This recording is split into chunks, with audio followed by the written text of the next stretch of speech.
Hello and welcome back to our little farm here in East Texas.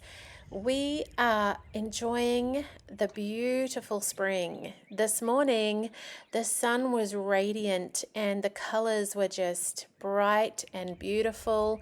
The air was still very chilly as I went out to milk Matilda, but it was just glorious and it was speaking to me, and I just had to take a few shots of the beautiful, beautiful morning that we had before I went inside and warmed up by the fire.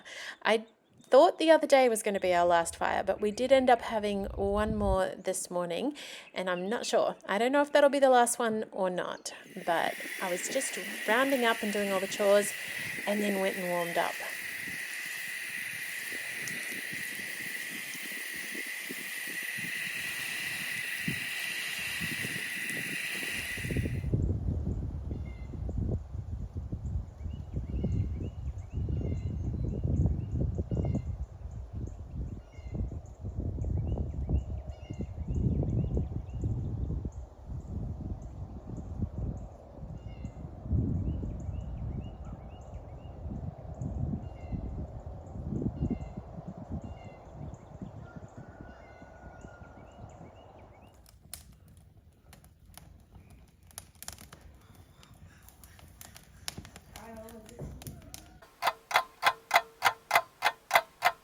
Hello. It is late afternoon and I'm about to get started with some more homesteading chores that I will take you along with, but I just had to stop for a minute and have my cuppa, and then I will get going because the rest of the afternoon is going to be busy. Okie dokes, I have had my tea and I'm good to go for the rest of the afternoon. First thing I'm going to do is check this miso culture. Dipping it, dip and it is definitely looking a little bit more clubbered than it was this morning. So yesterday when I checked this. Let's see, so that's got a definitely more thickened. I'll get a clean spoon. Okay, so we're going to get a clean spoon. Now you can see this cream line. So this cream has clabbered and then the milk. So I'm going to try and scrape back a little bit and see how the milk is not as clabbered. I can see it's a lot runnier. Let me see. Okay. So it's definitely more clabbered than yesterday.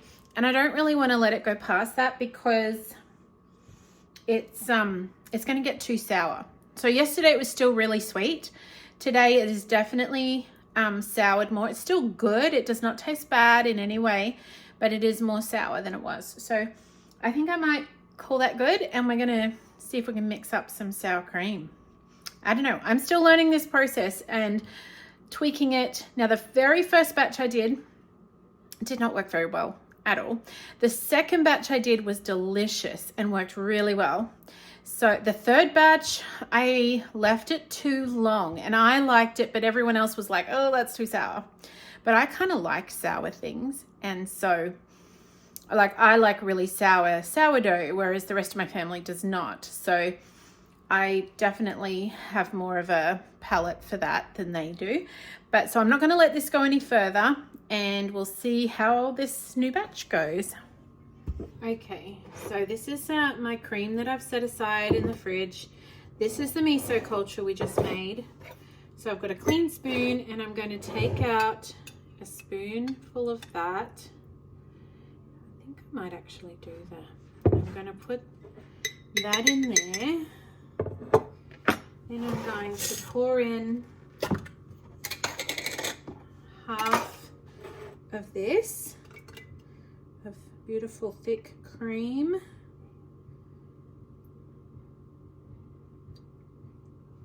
And then I'm going to mix it.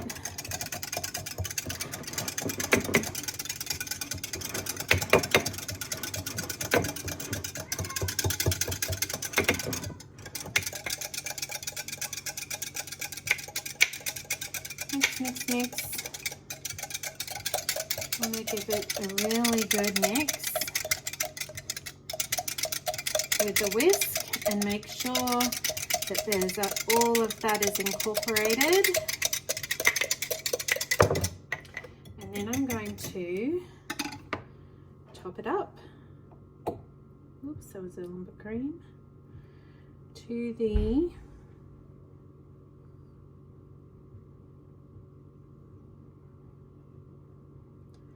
very top here. I wonder if I can scrape out some of that.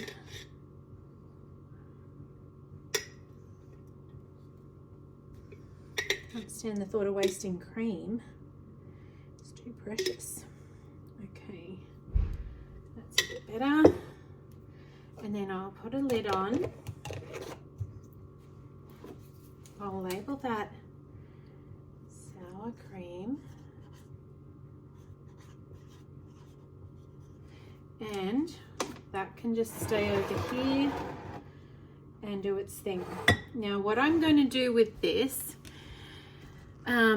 is when I milk tonight, I'm going to take a spoon of this and this culture that we've started, and add it to to a clean jar of fresh milk, and I'll start this process again of doing the miso culture. The reason I'm going to do that is I'm referring to these notes from this course I did through the School of Traditional Skills, which is Fresh Dairy in the Kitchen. It's excellent. It's really fantastic resource.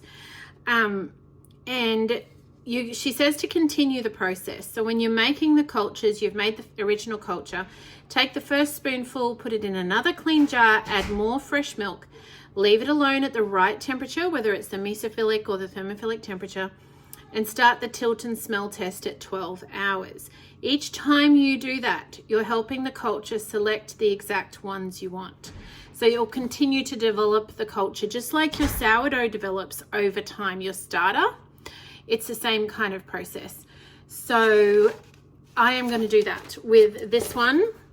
And to be honest, I feel like it could be thicker, the milk portion. I wish it was. So maybe as I continue to do it, it'll thicken even more. I don't know. We shall see. We shall discover it together. Okay, I have a couple of jars of cream here. And I am going to have a go at making butter in the Mixmaster, in the KitchenAid, but I don't know how it's going to go because it may be messy. I mean, I don't have a fancy machine, or like they have these really cool attachments you can put on the top of a jar or on the top of a big jar to plug in and then mix. And of course that's ideal because it's not messy. But I don't have one of those. I've got this cover and I have read, oh, that's been broken. Oh, that's a bother. Anyway, oh, I wonder when that broke. Well, we're going to see. This may or may not be a good idea. It may not be a good idea. It may well splash. I might have to like tea towel it up here. We'll see how we go. But the main idea with making butter is you're just whipping cream and whipping cream and whipping cream until the butter comes. So I am making butter. I am pouring cream and more cream.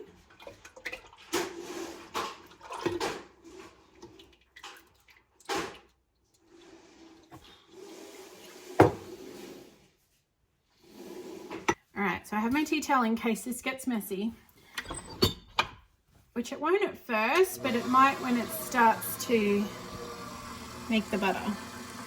So we're just going to keep that going. And I guess this will deal with a certain amount of splash. But when the butter starts to come and it's clumping together, that's when we may get messy.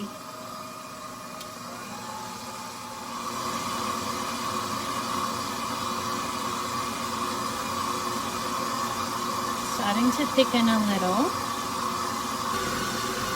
Turned it up a little. It's definitely thickening up now. Now, while that mixes away, it is important to note this cream is a couple of days old at least. The one I just recently scooped was 2 days from milk 2 days ago, and the other quart jar was from about 4 days ago. Because if you try and make butter out of super fresh milk, like you milk the cow and then you go ahead and try and make the butter, you're probably not going to have a lot of luck. It needs to be a little bit aged. If it's super fresh, it just will struggle to turn to butter.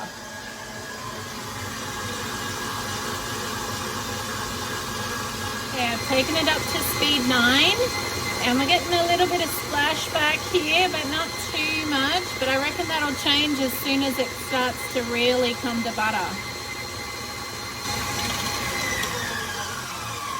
I'll just show you how thick this is right now. So it's gone nice and thick. So I could take this out at this point and add a little bit of maple syrup and a dash of vanilla essence, and it would be deliciously awesome whipped cream. But we're going to keep on going and see if we can find some butter.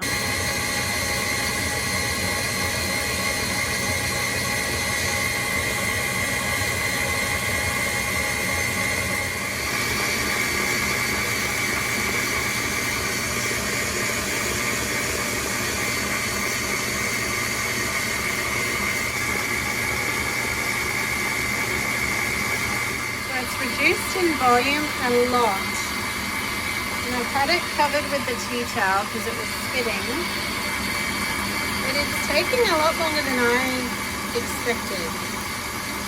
Okay, I have paused it, and you can see it is starting, I think, to turn, but it is taking a long time. I'm going to scrape down the sides and turn it on again. All right. Oh, look, we're so close. You can see the butter starting to separate from the whey.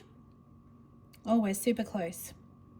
All right, you see that? It's starting to separate, which is what we want.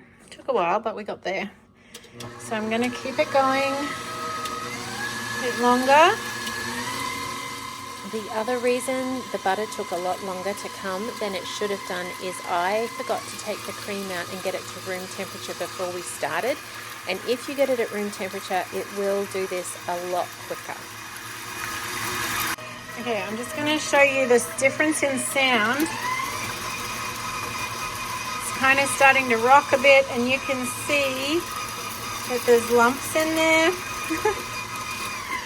All right, we're going to turn it off because that's getting too messy. But you can see, there it is. Beautiful, beautiful butter. All right, now we're going to rinse it. Okay, so we've got our butter and our whey. I've got a bowl that I'm going to tip the whey into, and then we've got ice water, cold water to rinse it. And I'll show you what I mean. Of course, bench space is a little at a premium here, so I am going to see how the best way to do this is. Because like I said, I haven't done it in this KitchenAid before. All right, I'm going to take this off first, only because I'm going to have to put it back on again, but I'm going to tip the butter out of that. And, all right, tip this up here, and I'll show you. Okay, so I've got clumps of butter mixed with whey. And so, actually, probably, I could try and be clever, but that's probably not going to be a good idea. I'll get a strainer. All right, I shall put the strainer there. And the whey can go through, and this will catch the butter. And I'll keep that whey, but most of the butter is there. Now I'm going to put it back on here. Tip that back in there, these little clumps. Okay, and I'm going to add some cold water. I've just put some ice cubes into some filtered water, I'm going to try and keep the ice cubes out. And I'm not using all of it because I'll do this a couple of times. So this first lot of buttermilk I will keep aside to use in recipes and cook with, and then this here I will do another rinse. So I probably need this up here so you can see. And put this back on. As you can see, it's kind of messy. Okay, so I'm going to turn that on and give it a mix.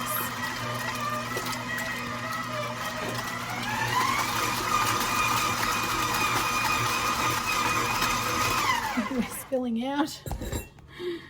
Okay, making a mess. Oh my word, that did make a mess. Okay, so that you can see is still really milky. So I'm going to rinse that out. I'm going to put this one aside. See, I've splashed water everywhere here. And I think actually the KitchenAid would work well if that cover wasn't a bit broken. I think that's really where the downfall is. Let me get one of these. I'm going to pour this into here. See if I can be clever enough to do it while I hold the camera. I'm going to label that buttermilk and pop it in the fridge. And then we'll do our next rinse into this bowl. And I'm basically going to just keep repeating this process of rinsing with cold water until this starts to run a lot clearer. And it won't be completely clear, but I'm just going to do a couple more rinses. And save the butter back in there. Bit more ice, cold water.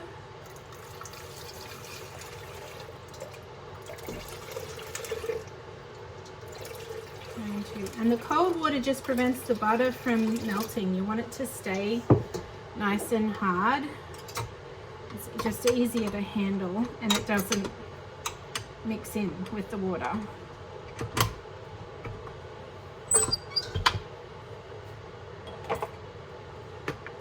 Okay, so I'm not going to turn it up as high because that last time made a mess.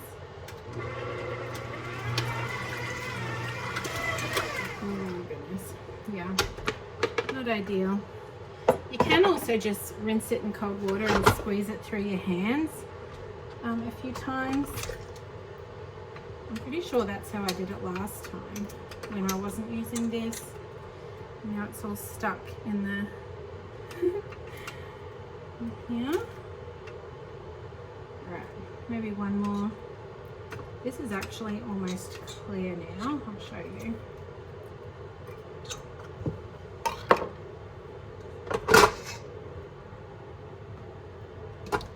See, that's running a lot clearer.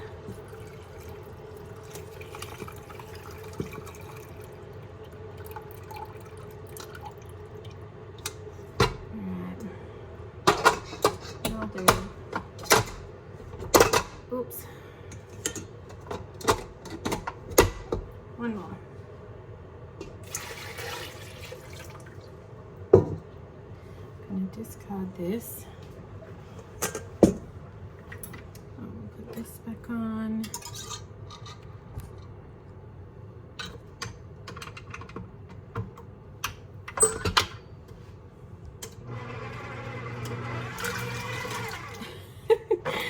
Oh my goodness, what a mess.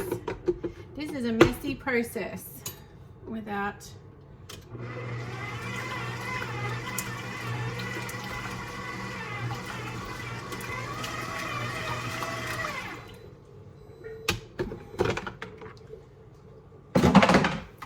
think what I'm actually going to do, that's all just down in there in the cold water. I'm just going to squeeze it a bit into the cold. The water is really cold, so it's not melting in any way. It's staying nice and hard. I'm just going to squeeze it a little bit to get out any extra little bits of whey, any buttermilk that might be left in there.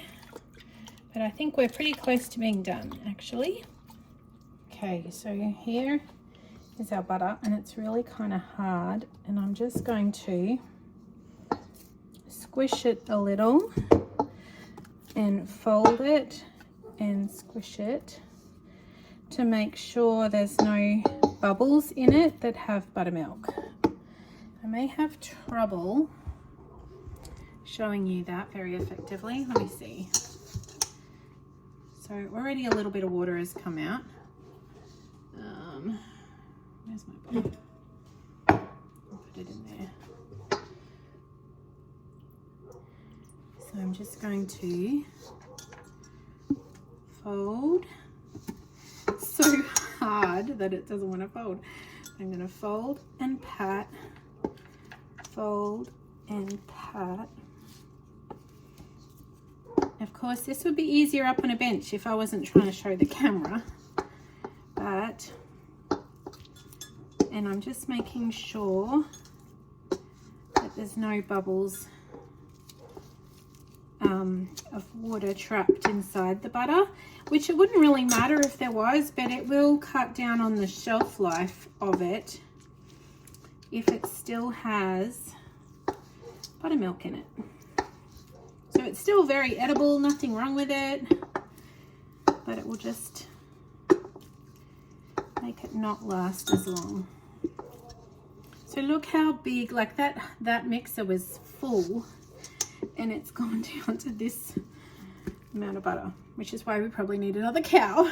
So I've got a little bit more out.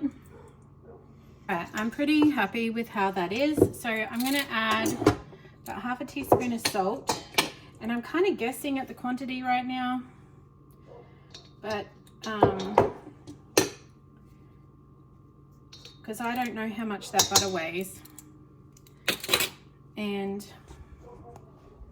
so Beth Doherty says to do a half a teaspoon, I think it was, per pound of butter.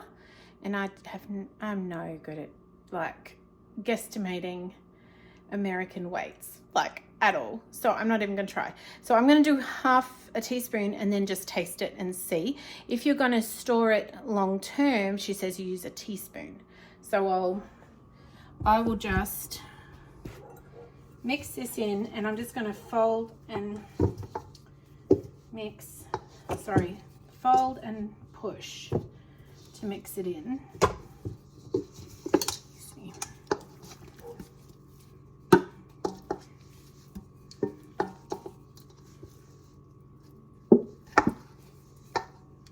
Cut it a bit, fold it over and push.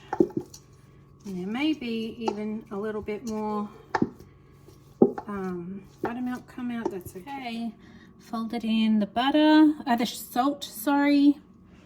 And I am just going to have a little taste.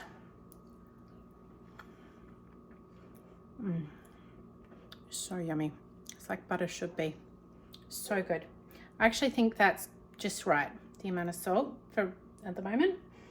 So I'm going to shape that into a little round before it starts melting and wrap it in some greaseproof paper and put it in the fridge. Okay. I'll put this here and try and, my hands are nice and clean. I'm just going to shape it a little.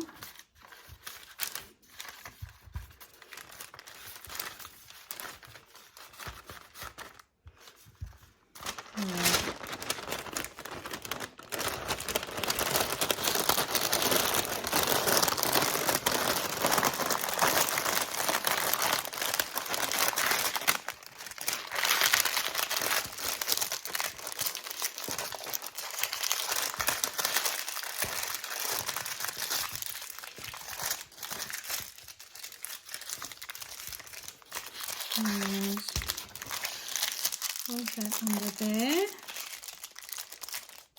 and I will pop it in the fridge.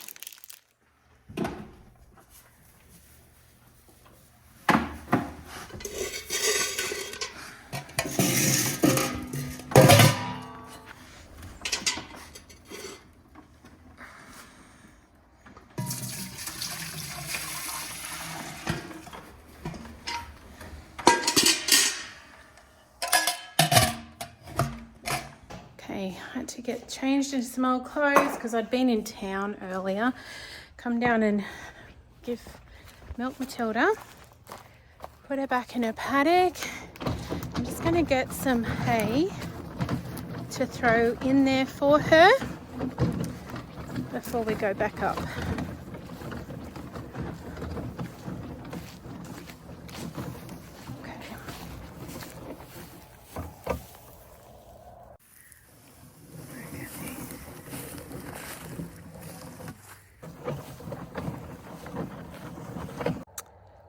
Well, that is done. I am going to head inside and get the rest of Mike's cooking dinner, and the kids are getting through baths. It's that time of day, so we will go and eat. But thank you for hanging out with me today. We got some butter made and some sour cream, so I will keep you posted on how all of that goes, and hopefully we'll get some of that yogurt going as well. All right, I really appreciate all of you. Thank you for being here. Sunshine and raindrops, and I'll see you tomorrow.